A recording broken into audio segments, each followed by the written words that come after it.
Hi friends, last year நடந்த எல்லா எக்ஸாம்ஸோடைய ரிசல்ட்டும் பார்த்தீங்கன்னா ரொம்ப ஃபாஸ்ட்டாகவே ரிலீஸ் ஆகி இப்போ இந்த 2025 எல்லா எக்ஸாம் எழுதுனவங்க, மெயினாக குரூப் 1, குரூப் 2, குரூப் 4 எல்லா எக்ஸாம் எழுதுனவங்க எல்லாருமே வேலைக்கு போகிற மாதிரி தான் ரிசல்ட் வந்திருக்கு. ஸோ அதே மாதிரி இப்போ 2025 எஸ்டிமேட்டை நம்ம வந்து பார்த்துருவோம்.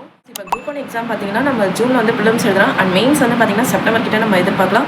ஏன்னா போன வருஷம் வந்து ஜூலையில் நடந்திருக்கு. அண்ட் நவம்பர் கிட்ட மெயின்ஸ் வந்து நடந்திருக்கு.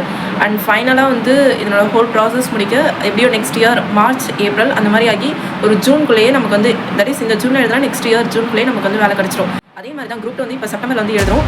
இப்போ போன வருஷமாக பார்த்தீங்கன்னா கிட்டத்தட்ட வந்து செப்டம்பரில் நடந்து February 2025 எக்ஸாம் நடந்திருக்கு மெயின்ஸ். ஸோ அதே ப்ராசஸ் தான். ஸோ இதுவும் வந்து கிட்டத்தட்ட இப்போ மேல் வந்து ரிசல்ட் அனௌன்ஸ் பண்ணுறோன்னு சொல்கிறாங்க. ஸோ நெக்ஸ்ட் செப்டம்பருக்குள்ள நமக்கு வந்து குரூப் 2க்கான வேலை வந்து கிடச்சிரும். அதே மாதிரி குரூப் 4 பார்த்தீங்கன்னா நம்ம வந்து ஜூலையில் எழுதுறோம். ஸோ போன வருஷத்தோட ரிசல்ட் எல்லாமே வந்து அக்டோபர்லேயே வந்து இப்போ ஃபைனல் ப்ராசஸ் வந்து போய்கிட்டு இருக்கு. போன வருஷம் எழுதுறவங்க இந்த ஜூலைக்குள்ள வேலை போயிடும். அதே மாதிரி இந்த ஜூலை குரூப் 4 எழுதுறோம். நெக்ஸ்ட் இயர்க்குள்ள வேலை கரெக்டாக 1 இயர் பீரியட் தான். இந்த 1 இயர் பீரியட் நம்ம கரெக்டாக இந்த எக்ஸாமை ஃபோக்கஸ் பண்ண போயிடும். 1 இயர் வந்து வேலைக்கு போயிடும்.